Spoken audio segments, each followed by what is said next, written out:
अस्सलाम वालेकुम दोस्तों। पाकिस्तान और इंग्लैंड की सीरीज होने से पहले बड़े दावे और बड़ी बात सामने आ गई है। जी हाँ तो दोस्तों, पाकिस्तान और इंग्लैंड के दरमियान हालांकि अभी तक स्क्वाड का ऐलान नहीं किया गया, 11 रुकनी टीम का ऐलान नहीं किया गया, लेकिन उससे पहले अब बड़ी खबर सामने आ चुकी है। पहले टेस्ट में कौन से खिलाड़ी आउट किए जाएंगे और कौन से खिलाड़ियों को मौका मिलेगा। जी हाँ तो दोस्तों, इस हवाले से अंदर की तमाम कहानी सामने आ चुकी है। आपको आज मुकम्मल तफसीलात से आगाह करने वाले हैं इस छोटी सी वीडियो में। सबसे पहले इस वीडियो को लाइक कर दें और चैनल को बिल्कुल फ्री में सब्सक्राइब कर दें और साथ ही खड़े बेल आइकन को जरूर इनेबल कर दें ताकि आपको क्रिकेट से रिलेटेड हर नई आने वाली न्यूज़ का नोटिफिकेशन वक्त पर और सबसे पहले मिलता रहे।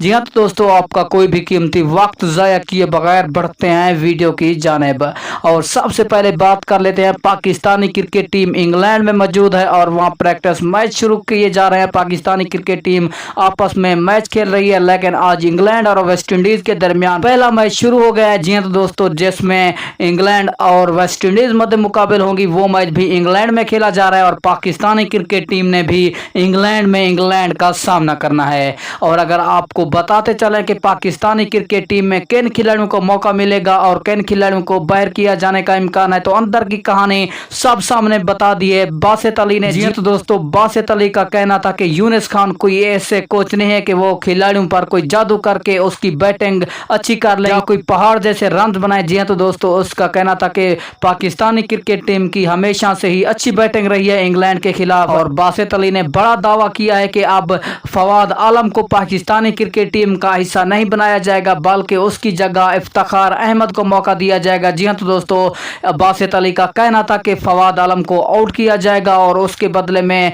न्यू टैलेंट इफ्तिखार अहमद को पाकिस्तानी क्रिकेट टीम में शामिल किया जाएगा। और आपने कमेंट सेक्शन में जरूर बता देना है कि फवाद आलम को रखना चाहिए या फिर इफ्तिखार अहमद को। नेक्स्ट वीडियो तक दीजिए इजाजत। अल्लाह हाफिज।